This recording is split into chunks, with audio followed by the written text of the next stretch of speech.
Hey folks, Real Honesty with John Ritlin. I'm John Ritlin. This is Rapid Fire episode 48, giving my thoughts on a few bits of wrestling information, wrestling news, rumors, and stuff like that. And I also will have a questions for me show that will be popping up later this weekend / earlier next week. And so just, hope you guys continue to enjoy the content. Stuff's really going to start to slow down once the 19th hits, as I'm going to have extra family coming in for the holidays.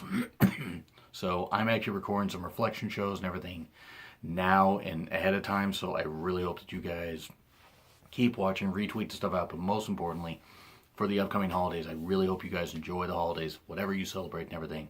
You guys deserve it. You guys have been awesome. And whether you watch one video or every single one of my videos, and if you watch every single one of my videos, I appreciate your dedication.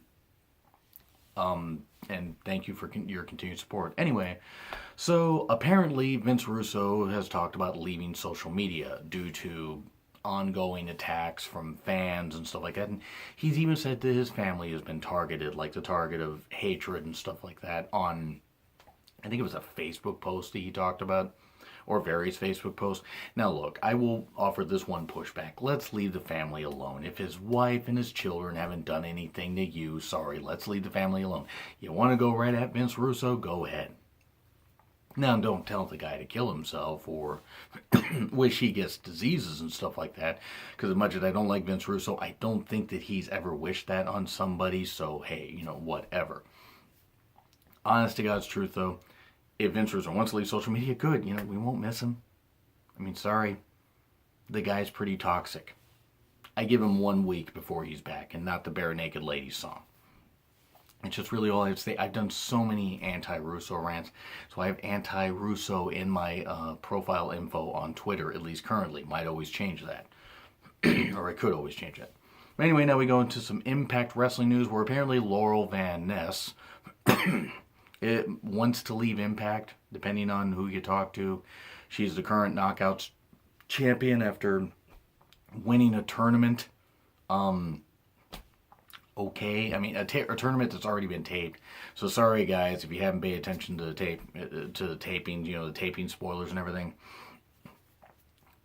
I mean honestly, okay, if she wants to leave, okay, she has her reasons for wanting to leave. If she's got a job offer from WWE, she's not happy with Impact or anything. I mean, it could be a variety of reasons. I mean, there are some, and I'm not going to go necessarily into them right now, but if people want to leave companies, it doesn't matter if they want to leave Impact, they want to leave WWE, New Japan, Ring of Honor, Shimmer, Lucha Underground, shockingly, is coming back for a 4th season. The whole point is so many fans start vilifying wrestlers for leaving.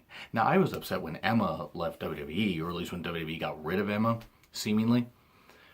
But I wish them the best, honestly. As disappointed as I am when some talents leave WWE, and when some talents leave Impact, and when some talents leave other companies because they seem like the perfect fit, it is their life. There's a short shelf life for a lot of wrestlers. Despite how a lot of wrestlers wrestle well past their prime, there is a short shelf life for them to earn big money and not be a shell of the performer they were.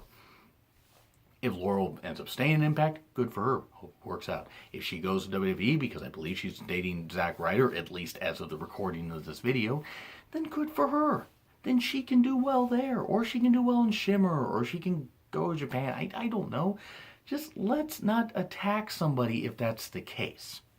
Now, if it turns out that there are, a lot of darker reasons as to why she's leaving, or wanting to leave, okay, then let's, give our thoughts, but let's not call for her head just because she wants to leave. I mean, sorry, people leave all the time. People tend to leave Impact a whole lot more lately, and I feel bad for the people that still stick around that company, and I hope the company can turn it around, which leads to my next point. Don Callis has joined Impact Wrestling along with Scott D'Amore, and if you know, Scott D'Amore, Coach D'Amore for a long time, Impact Wrestling fans, coach of Team Canada, and my God, he was a great antagonist. Team Canada is one of the very underrated stables in modern wrestling, in my personal opinion. And I mean the Impact Wrestling version. Because he was so great as an antagonizer and stuff like that. It did get a little old at times, and then they eased off on it, and then they finally broke him up, and it worked well. The whole point is they've joined as executive vice presidents, and instantly the Mr. Burns line popped into my head, the Frank Grimes episode. I'm going to make him my executive vice president.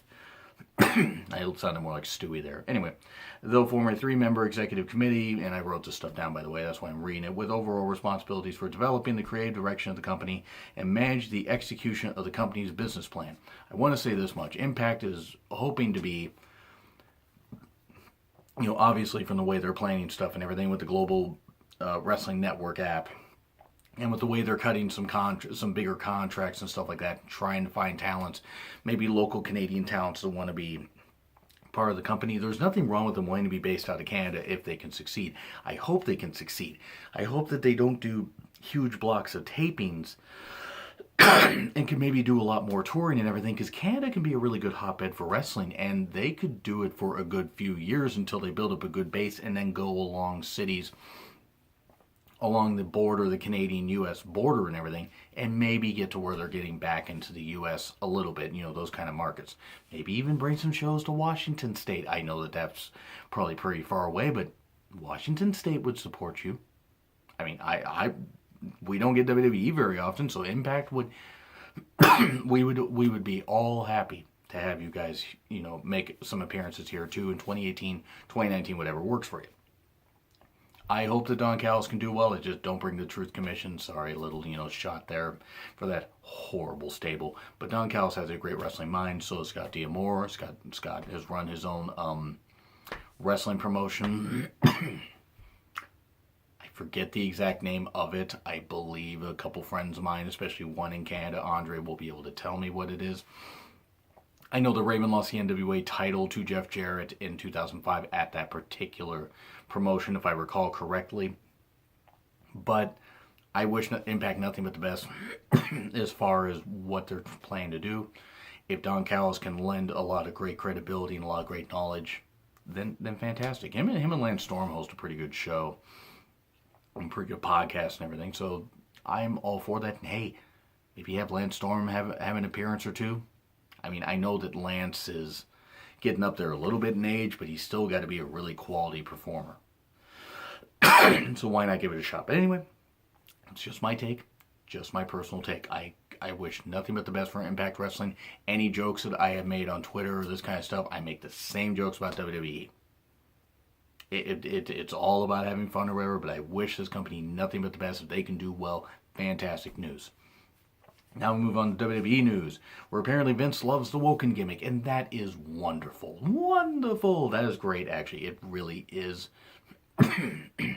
If Vince, gives his approval of that, then that's a really big stamp. And Vince letting Matt have that, have that kind of control over the character, it's going to be fantastic. Now, is the broken gimmick something that can last in WWE very long? I'd say by SummerSlam next year. Maybe by Survivor Series. Maybe you give it about a year.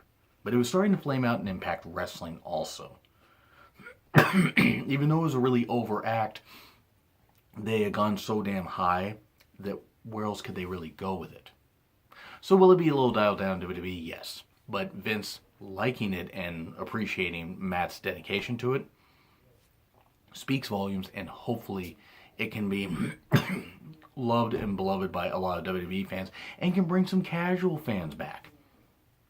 Because there are a lot of fans that would come, that would watch both and would say, okay, I'm an Impact Wrestling fan, but let me see what they do with the Woken gimmick. Oh, Matt started it here, WWE fans over here. Matt started in Impact Wrestling. Let me give that a shot. They're different fan bases, and that's not knocking, it's true. But if you watch both products, then one, that supports Impact and helps them grow. Two, it gets WWE's audience, bigger. And it's a win-win for the talents. Maybe you discover some talents over in Impact Wrestling that you really like. Maybe you see some talents in WWE where you're like, you could go here. It's a win-win, and hopefully Matt can have the Woken gimmick for a good while and do pretty well.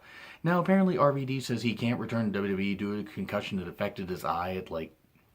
I'm not exactly sure what it all did, but it messed up his eye, messed up his retina and stuff like that. And you know what? It's unfortunate that an injury is what it took for this to happen, but it's probably a good thing. Because I didn't really want to see Rob Van Dam return to a WWE ring. I didn't personally. He's had his time. He can still deliver quality matches and everything, but he's also getting near 50 years old. near 50. And that's about the time when it starts to fade away for a lot of wrestlers. I mean, there are very few exceptions of wrestlers that did well in their 50s, once they got to 50 and even a little bit beyond. So if he wants to make his spot appearances and indie appearances and stuff like that, good. If he can make some appearances in Japan, maybe if they'll allow him to wrestle there, cool. But I really don't need to see him back in WWE. I don't need to see a lot of older talents back in WWE. I'm just saying, that's just my opinion. It's unfortunate about the injury. I hope that he can still wrestle some, but maybe ease back and everything. If he wants to get into acting or wants to just make appearances at conventions and stuff like that, maybe it'll work out better. His health is top priority. As much as I've never been the biggest Rob Van Dam fan, I appreciate his honesty. I mean, I certainly appreciate honesty at any point. And while I felt that he was more of a spot monkey than anything, it's not that he couldn't wrestle, he was just more of a spot monkey. RVD deserves to have the life that he has earned. He has earned that life. He has earned that life from his hard work in WCW, ECW, WWE. I'm sure he made appearances in Japan. He had a stint in Impact where he did pretty well at times, and then it seemed like where he was mostly coasting, which I can't say he was the only one that did that in Impact, which is a lot of reasons why Impact is kind of where it is, because a lot of people, veterans in particular, drain the company dry without wanting to make it better. And that's not knocking against Impact, that's just what these veterans did. But RVD, best of luck to him is really what I gotta say. Apparently, Sasha and Alexa became the first women to ever wrestle in Abu Dhabi. That's a pretty big deal. Pretty damn big deal, or at least first at a WWE show. I mean, I would actually think that they would be they're the first known WWE, women to wrestle in Abu Dhabi, and that's just really, really wonderful. They had more modest gear, of course, because I guess of Abu Dhabi's policies and stuff like that. And I'm not going to get into that stuff, whether I agree or not. I think women should be able to be women. They shouldn't have to dress down or anything, or dress up or cover up or anything. But hey, I'm not part of that culture. That's not for me to discuss. I think it is wonderful that Sasha and Alexa got the chance to be there. You can have your own, you can get into political views about stuff about Abu Dhabi and how they view women and whatever. You can get into that on the comments, or you can get into that on Twitter with me if you want. I'm just not going to list that on the video. Sasha and Alexa, though, it's really, really cool that they got to wrestle there, and I hope that this opens the door, perhaps, for maybe women in that area and surrounding areas have the inspiration to possibly get into wrestling. There's got to be a good amount of passionate women there that want to do that. So, and I mean, maybe there already are some, and I'm just not aware. By the way, sorry for my hand glowing. The sun's currently shining in apparently the ceiling where I'm pointing. It's actually the window over there. And it's a very, very bright, sunny day. But anyway, so sorry, the sun's not going nova outside. I'm just really pale. But good on Sasha and Alexa. May not agree with the modest gear, but hey, you're in another country. You need to respect their values, whether you agree with them or not. See, I'm just going to say, let's talk about, let's reference the whole thing that happened in Israel recently with the capital change for no reason. WWE wants to hold a global warning 2. An event that happened back in 2002. That Rock, Triple H, and Brock Lesnar main event, and it was in Australia, and it was a really popular event. They want to hold it sometime in 2018, not just on pay-per-view, or not just on WWE Network, but on pay-per-view also. And want to hold it in Australia, and I forget the exact name of the arena, but it's an arena that could hold 100, arena stadium. They could hold 100,000 people, up to 100,000 people. You kidding me? You'd think Vince wouldn't like to do that? They don't even have to sell the thing out. If they can do 75,000, that would give a little credence to a possible WrestleMania on foreign soil. I don't know if that'll ever happen, but there's enough big stadiums in certain areas in the world, like Australia, like in the UK, I imagine, in other areas of Europe, where if they can get the production stuff right, they might have to have it on at weird times, and the American audiences might have to take some time off some time off from work or whatever. But it would be really, really cool to see that. So I'm excited. I hope that this Global Warning 2 thing happens and that it's a big, big success. And that more foreign shows can happen.